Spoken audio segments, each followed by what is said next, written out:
Continuamos con la diapositiva número 17, hablaremos ahora de la osteoporosis. Este es el causal quizá de todas las patologías deformativas de la columna vertebral.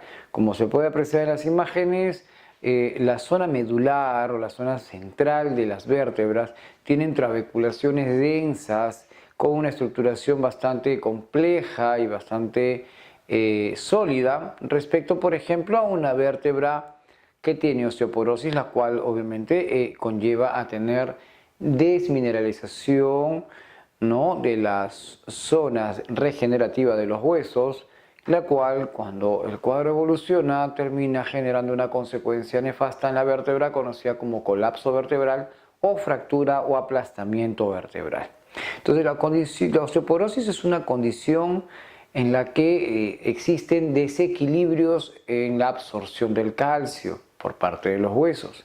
El mismo pues obviamente termina generando que de forma crónica exista un exceso de resorción y no una buena reformación o reformulación de las piezas centrales trabeculadas que tiene el hueso, y esto conlleva pues obviamente la aparición de esta patología difícil de tratar, incapacitante, y donde definitivamente de manera silenciosa y a manera de forma incidental aparecen las enfermedades relacionadas a fracturas patológicas.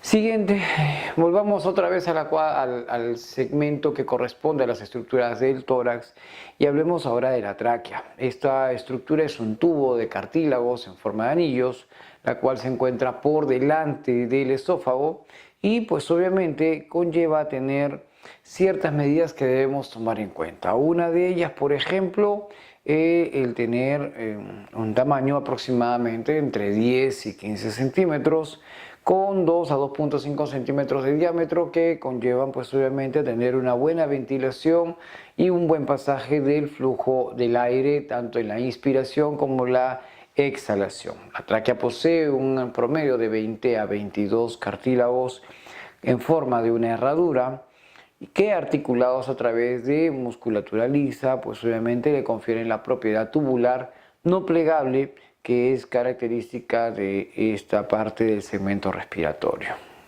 Siguiente. La tráquea se bifurca en un reparo anatómico conocido como carina. Esta zona marca el término de este tubo y el inicio de dos estructuras que van a darse origen en esta carina conocida como los bronquios principales. Estos bronquios principales se adentran pues obviamente a la zona de los pulmones y se van ramificando, dando pues obviamente unas complejidades muy intensas de las estructuras bronquiales menores, secundarias y terciarias. Ahora, internamente el bronquio está tapizado por una mucosa igual que la que tenemos en la cavidad oral. La idea pues obviamente es que ayude a entibiar, la idea también es que ayude a mejorar la condición de la filtración del aire y el humedecer el flujo de ventilación que el ser humano toma en cada proceso de ventilación. El moco que se forma a nivel de la mucosa respiratoria obviamente implica ayudar a atrapar ciertas partículas que la filtración nasal no puede realizar. Todos los días producimos alrededor de 1,5 litros de moco y todos los días ese moco obviamente se reabsorbe y se vuelve a generar de forma cíclica y de forma dinámica en el sistema de las vías respiratorias altas y las vías respiratorias bajas. Siguiente. Hablemos ahora de los pulmones. Los pulmones son estructuras esponjosas, viscoelásticas y densas, de una coloración rojo escarlata, y esto porque definitivamente ambos se encargan de un proceso que debemos recordar, que significa la difusión de gases. Nosotros respiramos justamente para poder absorber del aire el oxígeno y, por el contrario, exhalamos para poder también, con el aire que hemos inspirado y que debemos botar, facilitar la expulsión también del CO2. Entonces, los pulmones, como dice la diapositiva, son estructuras elásticas, esponjosas, son ligeras, se encuentran separadas por una zona medial conocido como mediastino anatómico, ocupa las partes laterales del tórax, ¿no? El pulmón derecho siempre es un poco más grande que el izquierdo. Esto se debe a que el corazón es levosonal, significa que está pegado o adherido o con tendencia a dirigirse hacia el lado izquierdo. Por lo tanto, el pulmón de ese lado, el pulmón del lado izquierdo, obviamente es un poquito más pequeño.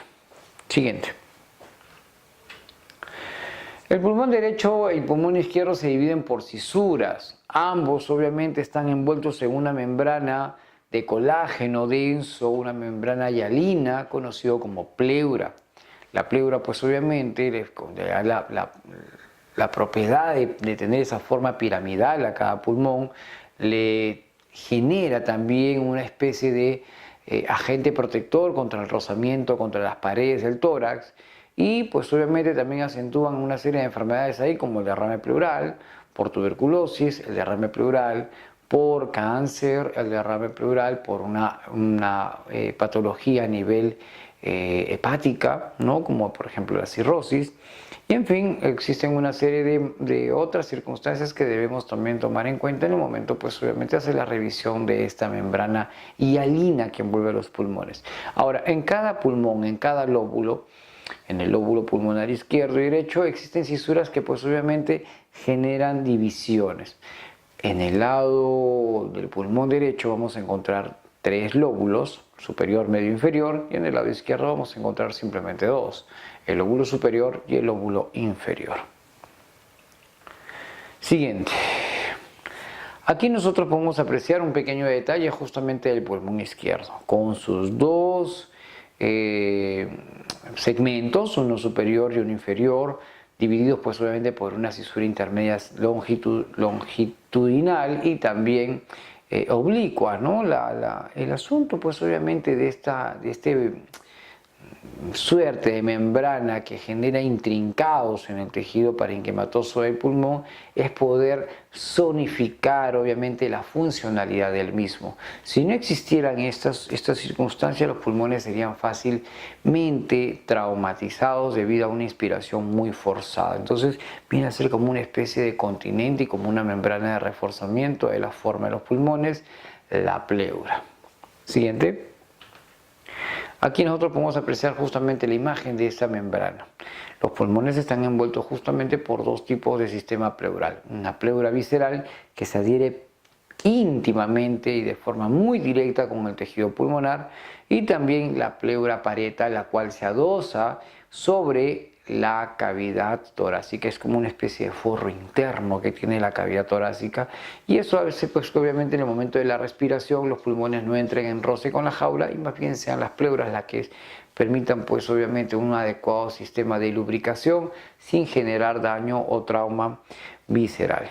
Siguiente. La pleura pues obviamente externa e interna, o pleura visceral y pleura parietal, tienen pues obviamente un espacio virtual, no es real, no se puede visualizar, es un espacio virtual que está ocupado por un líquido. Como vuelvo a reiterar, este líquido pleural es importante para ciertos estudios anatómicos y también ciertos estudios clínicos. Las principales estructuras de los pulmones son los bronquios, se encuentran dentro ramificados como si fuesen pues raíces obviamente, y adosan a los alvéolos a través de una estructura sin cartílago conocido como bronquiolo. Los alvéolos, que son la parte más distal o más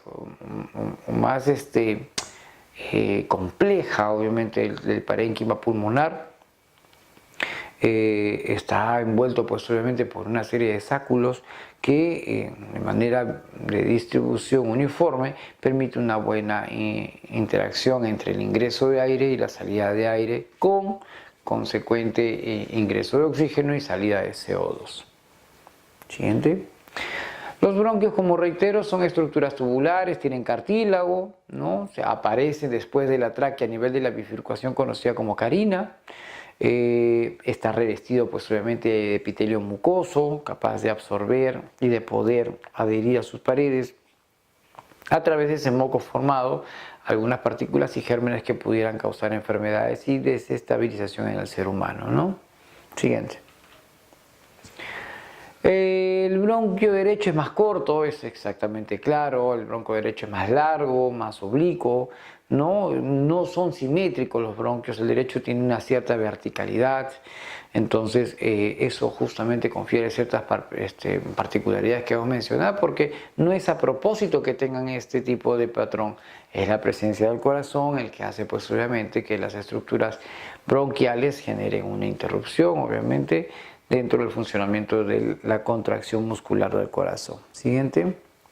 Los bronquios se siguen estrechándose gradualmente según avanzan en el camino para poder favorecer pues obviamente la aparición del bronquiolo. Ahora, la diferencia entre un bronquio y un bronquiolo es que este último carece de cartílago dentro de su estructura. Es un tubo básicamente hecho de musculatura lisa. Muy bien, sigamos. Ahí está justamente un proceso donde podemos ubicar un racimo a manera de una similitud, una analogía, una similitud con las uvas, y de repente un tubo entrando directamente a todos esos alvéolos, generando pues una distribución del aire para captar el CO2 y dejar el oxígeno, ¿no? Siguiente. Los alvéolos pulmonares vienen a ser una especie de globo, si usted lo quiere poner así. Puede ser una estructura en forma pues obviamente de un matraz, en forma pues obviamente de una fruta, ¿no? La cual pues obviamente tiene ciertas características porque está vacío en su interior, es prácticamente un globo que permite el paso de los gases del metabolismo celular y también de una buena oxigenación. Los sacos alveolares, como dice ahí, contienen muchas estructuras diminutas con forma de saco llamadas alvéolos pulmonares, claro que sí. Además, como se puede apreciar en la imagen, los alvéolos, que son esas esferas, están rodeadas siempre de una arteria y de una vena. ¿Para qué la arteria? Para que lleve la sangre sin oxígeno y esta se pueda oxigenar y ser recuperada, esa sangre oxigenada, a través de las venas pulmonares y ser llevada directamente hacia la cavidad de la aurícula izquierda y empezar todo el trayecto que hemos explicado alguna vez. Siguiente. La unidad respiratoria mínima funcional del ser humano son los alvéolos, no hay que olvidar esto, ¿no? La mínima unidad funcional de los pulmones vienen a ser los alvéolos, y aquí es donde se hace el intercambio entre el CO2 y el oxígeno. El corazón, bueno, hablando un poquito del corazón, esto es una estructura netamente mediastínica, es una estructura importante, vital, de movimiento involuntario, ¿no? Está situado pues obviamente en la zona medial y lateralizado hacia la izquierda, ¿no? Es una estructura pues que obviamente necesita ciertas consideraciones como por ejemplo vasos sanguíneos importantes como la arteria pulmonar y la arteria aorta. También hay que tomar en cuenta pues, que definitivamente está envuelto de una membrana, así como la pleura envuelve a los pulmones, el corazón está envuelto a través de una membrana conocido como pericardio. Este pericardio también es un sistema doble membrana con una capa pegada muy cerca al corazón, casi una capa íntima, y la otra capa pegada en la cavidad torácica, ¿no? Entonces, corazón y pulmones comparten un sistema de membrana que sirve como envoltorio en el caso de fríos extremos, en el caso de necesidades directamente con ubicación de reparos anatómicos importantes, que son los que acabo de mencionar. Siguiente, pesa aproximadamente entre 250 y 450 kilos el corazón. La forma más práctica de saber cuánto pesa el corazón de cada uno es multiplicar el peso por 0.02%, ¿no? Entonces ustedes multiplican 0.02 por el peso corporal y les va a dar obviamente el peso del corazón suyo. Bien, se dice que a lo largo de la vida de un ser humano el corazón tiene programado ya cuántas veces debe latir para la vida de esa persona, ¿no? La persona nace cardiópata, entonces definitivamente le va a corresponder solamente desarrollar 3.500 millones de latidos de frecuencia cardíaca. Sí, definitivamente alguien comienza a controlar esto y después de un tiempo ya no sabemos cuándo empezamos a controlar nuestro ritmo cardíaco, entonces lo dejamos ahí, se desvirtúa el tema, pero se dice que una persona llega a tener un parámetro de latidos cardíacos que vienen a ser alrededor de 3.500 millones de veces a lo largo de toda nuestra vida, ¿no? Entonces, cuando algunos importantes eruditos de la física y del equilibrio corporal hacen una mención muy puntual, entonces hay que creer, porque el ser humano viene con una cantidad de latidos programados. El correr, el hacer ejercicio, lo único que hace es hacer que el ser humano consuma muy rápido sus latidos, y obviamente esto no se puede alargar más, ¿no? Entonces eso es lo que tomar en cuenta también. Función: sirve como una bomba. Recibe sangre, bota la sangre. Recibe sangre, bota la sangre. Y lo debe hacer de una manera equilibrada. Si recibe 500, debe botar 500 centímetros cúbicos, ¿no? Tiene capas como por ejemplo el pericardio, que lo mencioné, una capa medial que es muscular, que es muy firme, que se llama miocardio, y una capa más interna que está revestiendo las cavidades del corazón, conocido como endocardio, ¿no? Siguiente. Aquí está una imagen donde ustedes pueden apreciar el tema de la membrana que envuelve pues obviamente el corazón en toda su evidencia, ¿no? ¿Esto para qué lo hace? Justamente para evitar el golpe, el trauma, y si es que no está infectado, evite infectarse obviamente por algún otro tipo de causal. Siguiente. Posee dos cavidades superiores, conocidas como aurículas, y posee dos cavidades inferiores, conocidos como ventrículos. Estas aurículas y estos ventrículos están divididos por un sistema de membranas, ¿no? Una de ellas, por ejemplo, es la válvula tricúspide, la cual está al lado derecho, y la cual permite pues obviamente que la persona tenga pues un sistema circulatorio venoso garantizado. Y por otro lado, el sistema